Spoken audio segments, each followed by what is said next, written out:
Let's move away from mining and look at unemployment, because the Minister for Youth Development and Empowerment has inaugurated 2 technical working committees to oversee the implementation of the government's flagship employment initiatives, the Jumara program and the National Apprenticeship program. Now, the committees comprise representatives from various sectors impacting youth policies. Now, Osman Ayariga is CEO of the National Youth Authority. He will chair the Jumara Committee, while Eric Ajay, CEO of the National Entrepreneurship and Innovation Plan, will chair the National Apprenticeship Program Committee. In the studio, we are joined by Osman Ayariga, the CEO of the National Youth Authority, to discuss the terms of reference for the committees and related issues. Welcome to the Channel One newsroom. Yes, thank you very much. But I want to make a quick correction. Sure. It's rather the other way around. Okay. I'm chairing the National Apprenticeship Program Technical Committee, and Eric AJ is doing the Ejumera. Beautiful. Project. Now, unemployment is a big issue that we face as a country over the years. These 2 programs, how will they tackle unemployment? Yes, thank you very much. We all understand how unemployment played a very vital role, a pivotal role in the just ended 2024 general elections. Quite apart from that, young people have yearned to have jobs, young people have yearned to acquire a skill or to acquire a business that will help them to make ends meet and actually be employers or industry giants. So quite apart from just the Jumara project and the National Apprenticeship project, His Excellency also promised, if you quite remember, the 1 million coders program. That's right. So these are all programs to help elevate young people from poverty to actually being self-sustainable. So it's not enough for everyone to want to depend on the public sector.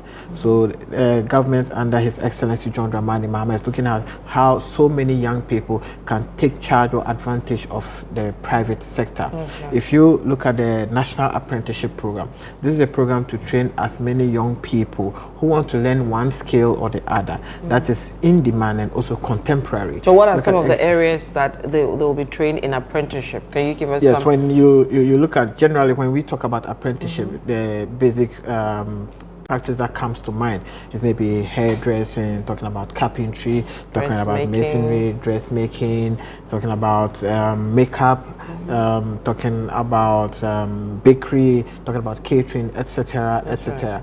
So these are some of the basic ones that are in high demand. Quite apart from that, we'll also be looking at contemporary skill. Example, these days you can talk about photography, you can talk about even social media engagement, etc., etc. So these are all skills that we think that young people should acquire to be able to make themselves employable, to be able to earn a living. In times past, we never knew social media could even let people earn so much money. But today, people on social media who are being able to create proper content are making a lot of money. Hitherto, we didn't even understand that photography could be a very huge industry.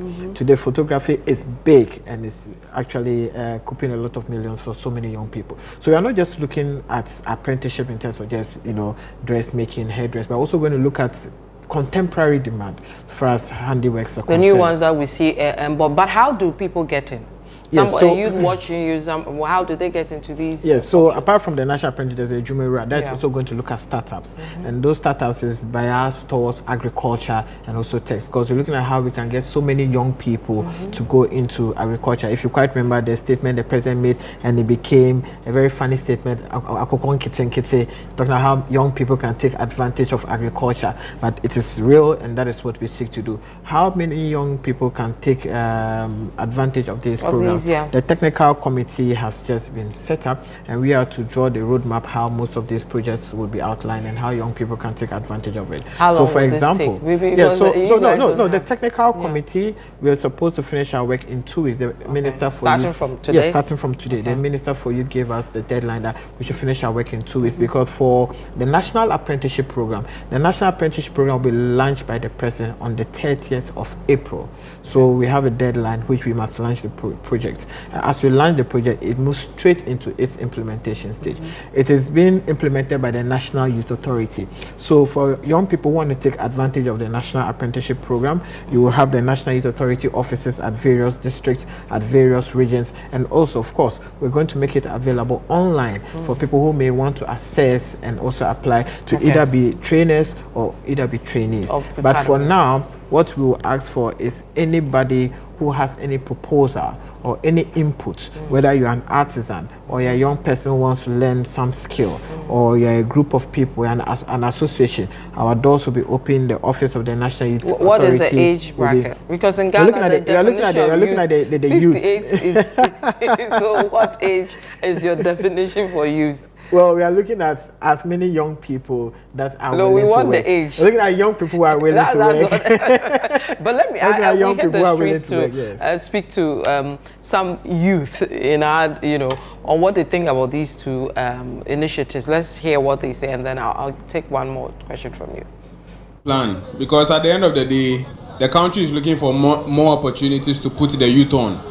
So if this is an initiative that looks at, establishing this mandate, then I think we should, welcome it. So yeah, I think it's a good initiative if you are looking from that perspective. So I think that forming a committee, it's a good step. But my expectations will be that whatever modalities and processes that the committee will lay out towards the recruitment of potential youth will be one that is fair, will be one that gives a fair opportunity of entry to everybody, will be one that gives confidence also to the populace that if they apply, some party person will not be selected over there who don't probably have a party card or have a strong affiliation to the party. Satana Misra. Man for a dadaye, a bit to me bakra pose, ebia or boaboyano. Na onia koma penny bina yamu to me yama. A do babina or moon see or moon sope, no majaya la famaye. Oh, nti say no. Akwe say, among fire, mamma dada, I say no, I do pepper, so mamma do is say. It might be a new old mammy I met in a swamp. Almost 60 years. Nti the Mika says, Abana is Obebua, a month for yet disabled enough and pa. Unfound seeing your non-boy because Mr. Menu, but Michimba no Mumba. Omuno Muya Sebi, your future. So pretty fair comments from there. Is the policy going to be fair? Is it open to all the youth? And secondly, our brothers and sisters who are disabled. From what he said, over the years, these things have come up and nothing came out of it. Yes, the program is going to be as fair as possible to every Ghanaian because poverty has no political color, poverty has no age bracket. Once you are poor, you are poor. Once you can be NDC and be poor, you can be MPP and still be poor. So we're looking at youth who are ready to work, who are ready to acquire skill, who are willing to make ends meet. So irrespective of your political divide, once you really want to learn a skill, our doors are open for you. Irrespective of your political divide, once you need a startup through the Jumera project to start a business, our doors are open to you. And also with the issue of people living with disabilities, I have a deputy CEO in the person of Mr. Adongwa Tule, who is visually impaired. So we are very, very passionate about people living with disabilities. He works with us and we have assured him that not only because he works with us, but we've assured him that there's going to be a special desk for people living with disabilities to take the advantage of the apprenticeship program and also the Ejumara project, which we will allow him to run it because he is able to identify his colleagues to be able to work and they can easily identify with him and also make sure that they come on board. So they shouldn't feel that because you are disabled, it means that you are unable to do anything. They say, well, disability is not inability. So our doors will be open to all manner of persons, including people living with disabilities. Right. Finally, funding. Funding is one of the issues that usually comes in the way of these programs. We know there's an allocation in the budget, but what will be the other sources of funding to sustain these initiatives? Yeah, this is the first time this project is happening, and we just started with the funding for the National Apprenticeship Program. It's 300 million Ghana cedis. For the Jumara project, it's about 100 million Ghana cedis, and also for the coders, it's about 100 million Ghana cedis.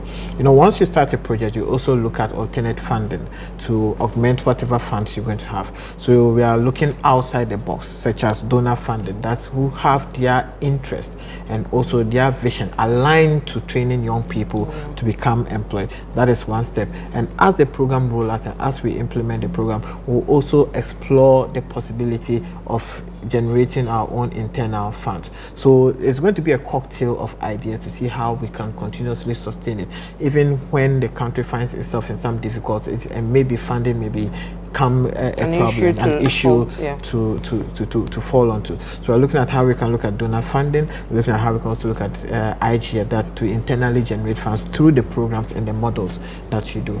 All right, thank you very much, Osman Ayariga, CEO of the National Youth Authority. We wish you well. Who wants to be trained as an apprentice? But you've not told me the age, because I'm interested. A young person. So the disabled man was, he said he was in his almost 60. 60 years. Is he qualified to be part of it? People living with disabilities will be given a special So he can come on board, once even though it's the learn, definition of the youth doesn't. Well, thank you. I wish you well. We'll follow up and see how things go. Thank you very much. This is the Channel One newsroom.